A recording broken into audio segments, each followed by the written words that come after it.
ইমামে হুসাইন রাদিয়াল্লাহু তাআলা আনহু 10 তারিখ 9 তারিখ দিবাগত রাতের বেলা যুদ্ধের ময়দানে স্বপ্ন দেখেন। সুবহানাল্লাহ বলেন না?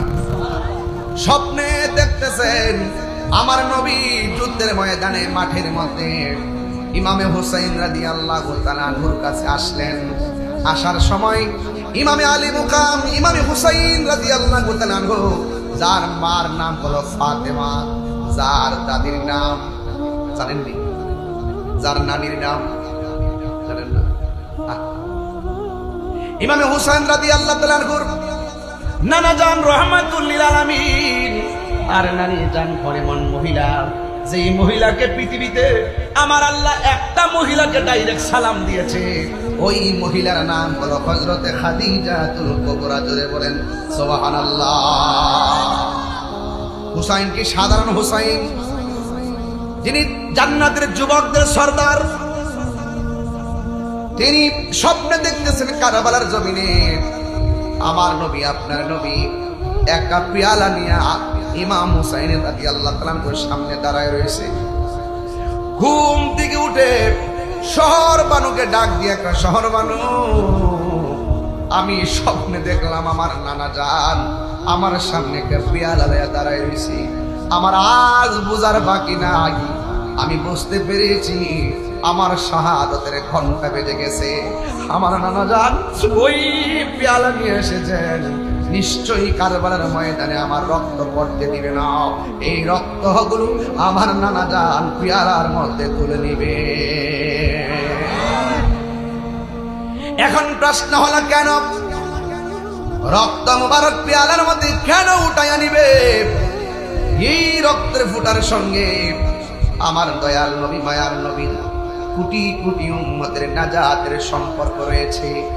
এই জন্যই তো আমার আল্লাহ কোরআনে বলে দিয়েছেন, কুল্লা আসআলুকুম আলাইহি আজরান ইল্লাল মাওয়াদ্দাতা ফিল কুরবা।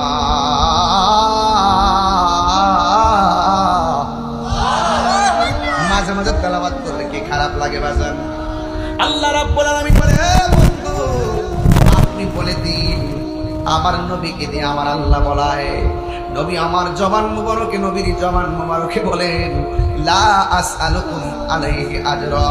আমি যুদ্ধের ময়দানে আমার দন্ত মুবারক ভেঙেছে, দিনকে কায়েম করতে যাইয়া, দিনকে প্রতিষ্ঠা করতে যাইয়া যুদ্ধের ময়দানে আমার দন্ত মুবারক ভেঙেছে।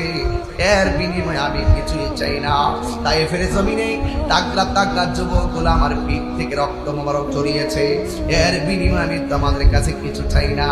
আমাকে পাথর দিয়ে আঘাত করে মাথার হেলমেট ভেঙে মাথা ফাটাইয়া ফেলছে, এর বিনিময়ে আমি কিছুই চাই না। ও ইয়া রাসূলুল্লাহ, আপনি কি চান? আমার নবী, আপনার নবী বলেন, ইল্লাল মাওয়াদ্দাতা ফিল কুরবা। আমি চাই শুধুমাত্র আমার আহলে বায়াতের মহব্বত। এখন প্রশ্ন করবেন, হুজুর আহলে বায়াত আবার কারা? আহলে বায়াত 1 নম্বর মাওলা আলী, 2 নম্বরে খাতুনে জান্নাত মা ফাতেমাতুজ জোহরা, 3 নম্বরে ইমামে হাসান রাদিয়াল্লাহু তাআলা আনহু, 4 নম্বরে ইমাম হুসাইন রাদিয়াল্লাহু তাআলা আনহু। আখাযা বিয়াদি হাসানিন ওয়া হুসাইনিন। আমার নবী একদিন হাসান হুসাইনের হাতের মধ্যে ধরলেন। আমার নবী বলেন, মান আহাব্বানি, যদি কোনো ব্যক্তি আমাকে ভালোবাসতে চাও, ওয়া আহাব্বা হাযাইনে, এই দুইজনকে ভালোবাসবা। একজন হলো ইমাম হাসান, আরেকজন হলো ইমাম হুসাইন। কেউ যদি আমি নবীকে ভালোবাসতে চাও, আমার দুইটা কলিজার টুকরাকে তোমরা ভালোবাসবা। শুধুমাত্র তাই নয়, ওয়া আবাহুমা, তাদের বাবাকে ভালোবাসবা। এখন প্রশ্ন হলো, হাসান হুসাইনের আব্বার নাম কি? তিনি হলো হযরত শেরে খোদা মাওলা আলী রাদিয়াল্লাহু তাআলা আনহু। এই পৃথিবীর মধ্যে মাওলা আলী হলো তিনি সেই সাহাবী, তিনি খানায় কাবার চত্বরে জন্মগ্রহণ করেছেন। জন্মগ্রহণ করার পরে চোখ খুললা তিনি আসমান দেখে নাই। জন্মগ্রহণ করার পরে চোখ খুললা বাবার চেহারা দেখে নাই। জন্মগ্রহণ করার পরে চোখ খুললা মায়ের চেহারা দেখে নাই।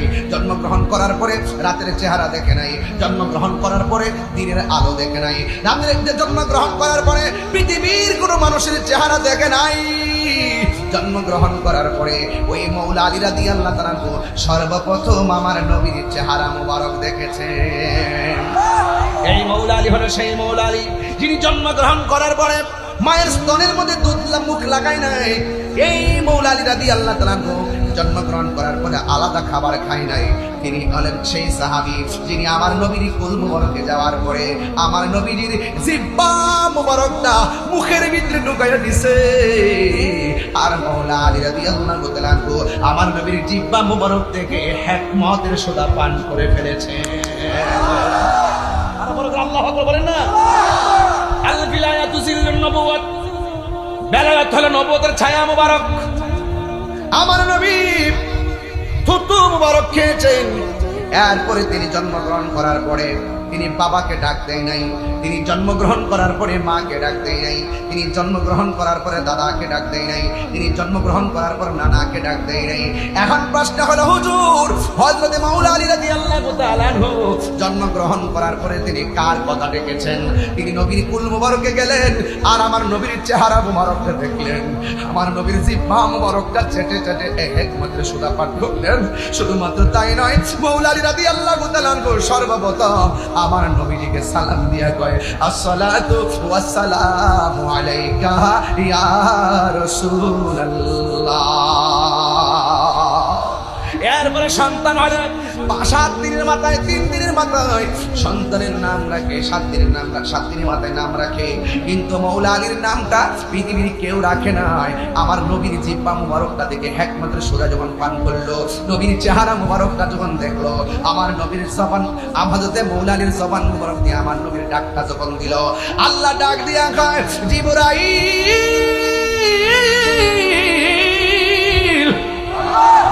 ও জিবরাইল, যেই সন্তানকে আমি খানে কাবার চত্বরে পাঠালাম, যেই সন্তান সর্বপ্রথম নবীর চেহারা মুবারক দেখে দুনিয়া দেখা উদ্বোধন করলো, যেই সন্তান আমার নবীর স্লোগান দিয়া কথা স্টার্ট করলো, যেই সন্তান আমার নবীর রহমতের সোদা পান কইরা খানা স্টার্ট করলো, এই সন্তানের নাম পৃথিবীর কাউকে দিয়ে রাখা হবে না।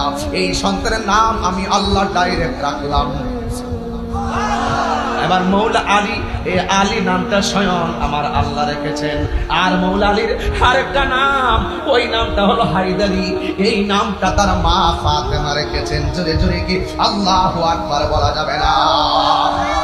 এখন বলবেন তাহিরি হুজুর, মৌলা আলীর স্ত্রীর নাম তো ফাতেমা, আপনি বললেন মৌলা আলীর মায়ের নাম ফাতেমা। ইতিহাস পড়েন না, এই জন্য পেছ লেগে যাবে। যারা ইতিহাস জানে তারা এটা ভালো করে জানবে। কারণ মৌলা আলীর মায়ের নামও ফাতেমা, স্ত্রীর নাম হলো ফাতেমা। চিৎকার মেরে কি আল্লাহু আকবার বলা যাবে না? এই ফাতেমা আমাদের এলাকায় আছে না নাই? ও ফাতেমা গো, যদি মা ফাতেমার সঙ্গে জান্নাত চাও তাইলে ওই কথাটা আমল করো। আমার আল্লাহ রাব্বুল আলামিন আসমানের মধ্যে একটা ছেলে একটা মেয়ের সঙ্গে বিয়ের পাকাপাকি করলো। ছেলেটার নাম হলো মৌলা আলী আর স্ত্রীর মেয়েটার নাম হলো মা ফাতেমা। দুইজনের বিয়ের পাকাপাকি হয়ে ওই ফিস সামাইল আলা, ওই আসমানের ভিতরে আমার নবী আপনার নবী রাহমাতুল লিল আলামিন ডাক দিয়া গো পৃথিবীর মানুষ, ও আবাহুমা, শুধুমাত্র হাসান হুসাইনকে ভালোবাসলে চলবে না, আমার হাসান হুসাইনের যে আব্বা জান হযরতে মাওলা আলীকে ভালোবাসতে হবে, ওয়া উম্মাহুমা, তাদের মা ফাতেমাকে ভালোবাসতে হবে। এই 4 জনকে যারা ভালোবাসবে, আমি নবী বলে দিয়ে যায়, এই দুনিয়াতে যারা পাঞ্জাতের সঙ্গে আহলে বাইতের সঙ্গে যারা ভালোবাসাবাসি খেলবে, এই ভালোবাসাবাসির মানুষগুলো জান্নাতের ভিতরে আমি নবীর পাশাপাশি থাকবে। সাধারণ জামাকে ওয়াজ শুনলে চলবে না।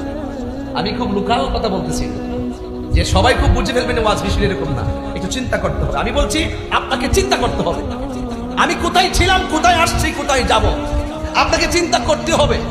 একজনে কই মাটির সঙ্গে মিশে গেছে, লাশটা পচে গেছে, হাড্ডিগুলো মিশে গেছে, সেখান থেকে আবার আল্লাহ আমাকে মানুষ বানাবে কেমনে? আরে বোকা, তুমি তো হওয়ার পর নিয়ে ভাবতেছো, হওয়ার আগে তুমি কি ছিলা?